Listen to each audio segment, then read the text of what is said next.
Aloha and welcome to the Secret Art of Huna podcast, where I'll be sharing how to use Huna, the carefully guarded spiritual, energetic and healing practices of the ancient Hawaiians, to help you transform those bits of your life that aren't working, to help you find your purpose, or maybe just to help you dump emotional baggage. I'm Dr. Jane Lewis, and 20 years ago I was burnt out, depressed, unfulfilled, disappointed, directionless and deeply, deeply miserable. Huna enabled me to change all that, and so I now share it with whoever wants to experience a more joyful, fulfilling life. Well, good afternoon and aloha everyone, and welcome to this Facebook Live on being more money-wise with Huna. So this live is all about how to use Huna, the principles, the tools, the techniques, in order to be more money-wise, in order to better with your money. It's a replacement for the Saturday Live, which I wasn't able to do because I was running a Huna event. So hopefully you're going to find this one useful, and it'll be a bit longer than usual. So let's start with just talking about money itself. Well, why do you need to talk about money itself? Because money actually isn't what you think it is. We all think money is real, but in an odd kind of way, money isn't real. So in the UK, if you have there's coins, yeah, but if you have a note, like a pound note, a £5 note, £10 note, £20 note, whatever, if you have a note, if you look at it closely, you'll find it says somewhere on it, I promise to pay the bearer the value of whatever the value of the note is. So if it's a £5 note, I promise to pay the bearer the value of £5 on demand. Now, in the olden days, up until 1931, in theory at least, you could rock up at the Bank of England and you could give them your £5 note or your £10 note, and they would give you the equivalent value in gold. That was a theory at least. But in 1931, Britain came off the gold standard and our notes stopped having that meaning. So now, if you rock up at the Bank of England, head office during working hours, they're very clear about this, and you say, I have a £5 note, I want my money, they'll give you another £5 note. It is meaningless, but we all think it has meaning. And by the way, if you Google 10 questions to ask the chief accountant or the chief officer at the Bank of England, there's a guy called Matt Slats, or a site called Matt Slats that's got some interesting stuff on this. But back in the olden days, everything was barter. So if, for example, I interpreted a dream for you, you might give me a papaya, or if I'm very lucky, a papaya and a breadfruit. Or if I've done something really amazing, I've done some incredible healing work, and you have the resources, you might bring me a pig. And it was all an energetic exchange. I do something for you, you give me something in return. And then gradually, as economics got a bit more sophisticated, it became more of a direct barter system. So in a cold climate, I might have some furs, you might have some lovely beads, I give you the furs and you give me the beads. So there's an exchange there. And of course, it then became more complicated because I've got furs, you want the furs, but I don't want your beads. What do we do then? Well, then we find a third party. We find a third party perhaps who has oil for lamps and for cooking.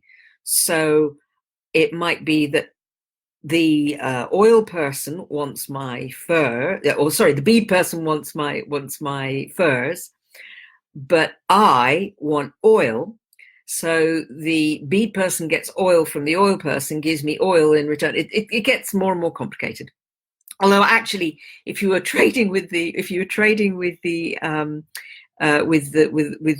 Eastern European bloc during the days of the Iron Curtain, that method of trading was still going on because currencies weren't acceptable across the piece. I got involved in a bit of that, so I know it happened. Anyway, so money really is just a convenient expression of exchange. It's an exchange of energy. It stands instead of my furs. It stands instead of my beads. It stands instead of my oil or my papaya or my pig or whatever. It's just a representation. It's symbolic. It doesn't actually have real solid value. But look at the value we put upon it. We hoard it, we treasure it, we sit there and pore over our bank accounts, either because they're doing well or they're not doing well. We invest an incredible amount of value in it and an incredible amount of energy. So the first thing to really get your head around is this idea that money is not actually real, it's energetic. And if you think now in terms of the way money changes hands, a lot of the money now is done electronically. It's little zaplets of energy going through the ether at any one time. No money physically goes from my bank to your bank when I do a BACS transfer. It's just some zaplets of electronic messaging, and then lo and behold, there's magically money in my account, or magically money goes out of my account, depending how we are. So there is this energetic, almost misunderstanding that we have about energy. So, the video keeps freezing apparently. So hopefully you will be able to watch it, and the replay with a bit of luck will be okay. And at some point I'll separate the audio out on this one. So there we are. We've got this sort of energetic mismatch around energy. So I made a few notes about what we might be thinking about when we're thinking about how to use Huna to help you to be more money wise. And if money is just energy, you really need to understand what you can do and can't do from an energetic perspective. One of the things I see a lot of is people who have perhaps studied the law of attraction, and the law of attraction is very much featured in Hawaii, in Huna. They've studied the law of attraction, and they know that in the law of attraction, if you focus on what you want, then you're more likely to manifest it. So there I am.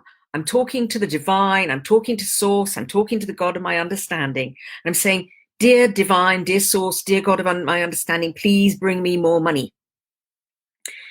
But because of my childhood or whatever, I have a belief that money is the root of all evil, or money's evil, dirty, nasty, and mean, or people in my family never have money, or money's vulgar, whatever the belief is.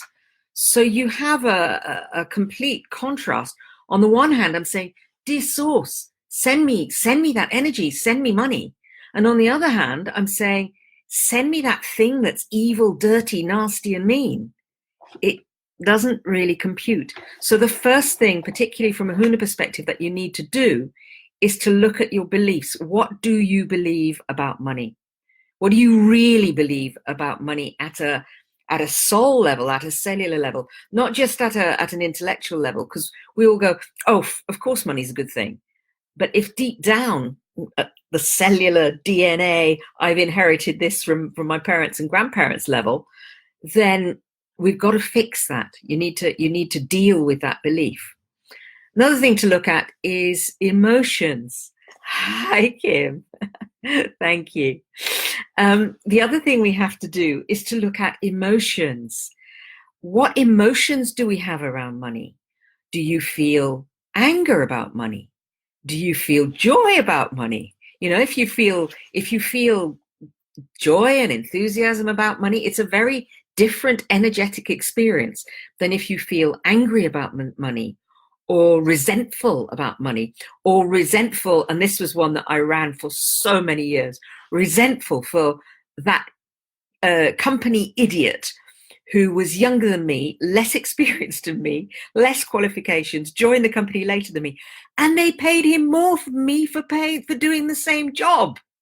Oh, I had resentment over that one, and several people out like that.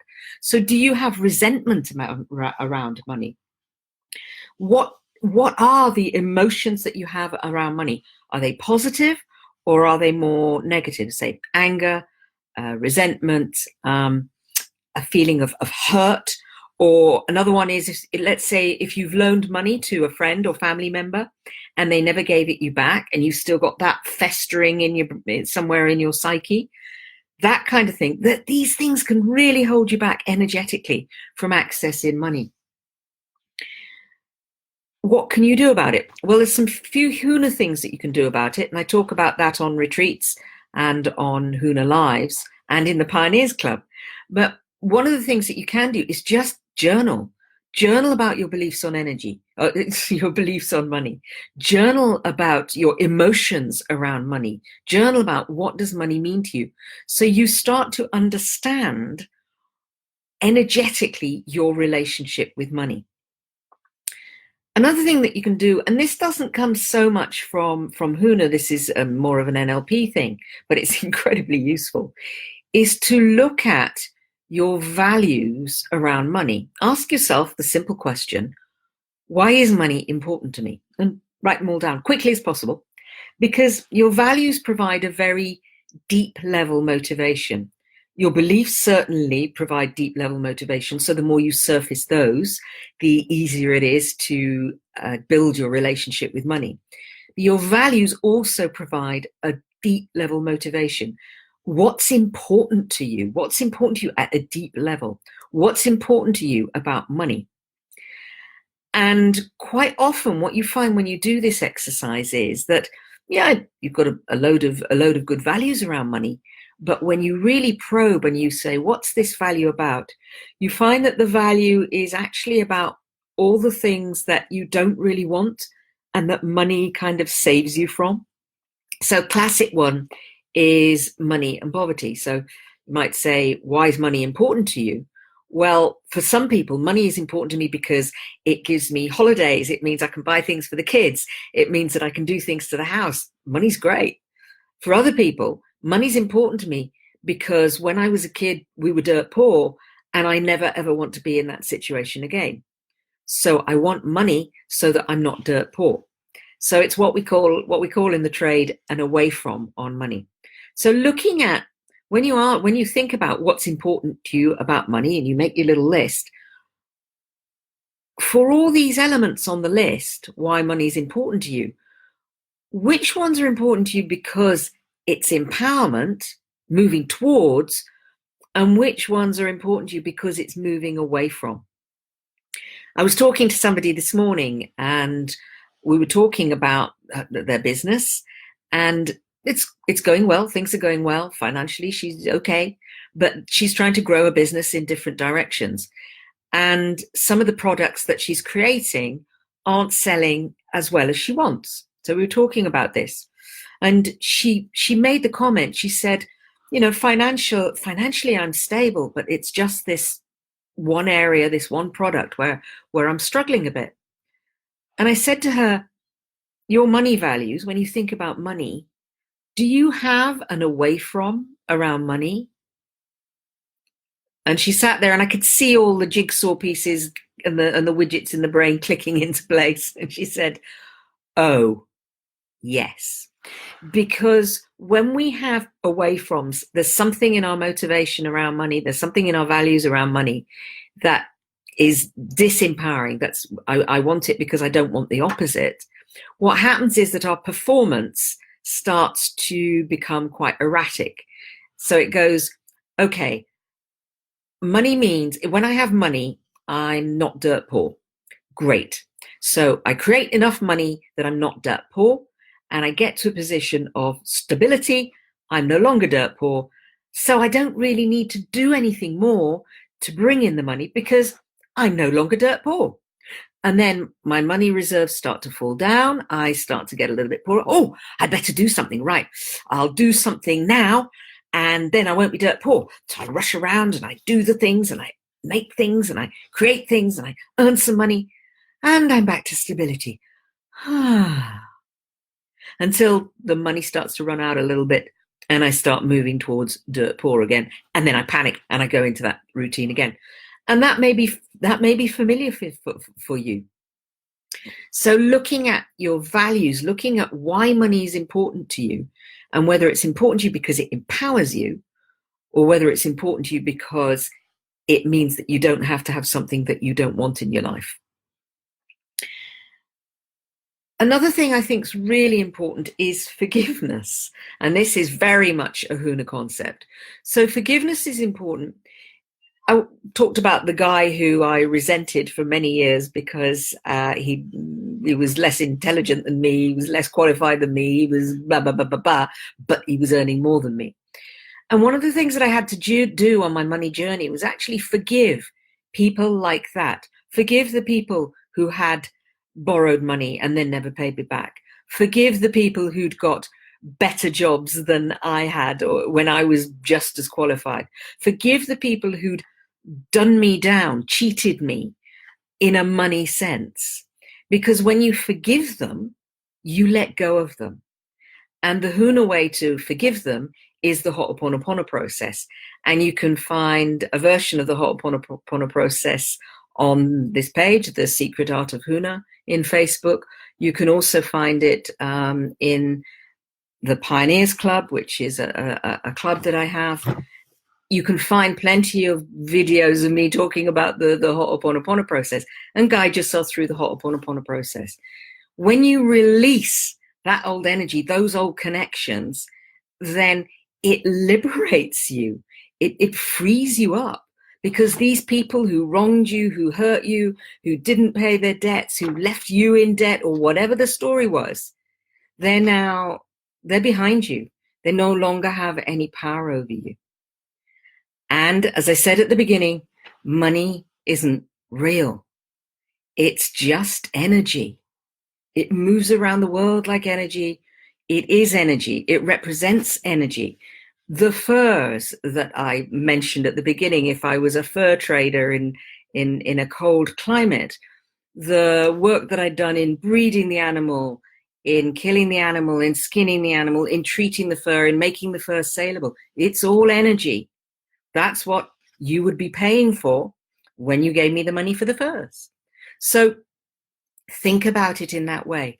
And once you've sorted out some of these energetic questions, beliefs, emotions, forgiving the people who energetically and financially have let you down in the past, then you can start looking at the practical things that you would do, the financial planning things that you might do, the connecting with source, really being able to apply the law of attraction. Because once you've done these things, once you've done the energetic clearing, applying the law of attraction really becomes very easy. You open up to source, the divine, the God of your understanding, whatever that is, and the energy can flow, because it's no longer coming in and hitting blockages. It can just flow. So I hope that's been useful for you. If anybody has any questions, I'm very happy to answer them. And if you want to know more, I've actually created a longer webinar, which you can sign up to. If you go to secretartofhuna.com/prosperity, then you can find the video there, and I'll also place it again in this group. So as I say, secretartofhuna.com/prosperity even. And if you've got questions, I really look forward to answering them, and look forward to connecting with you again very soon. Take care now. Bye-bye.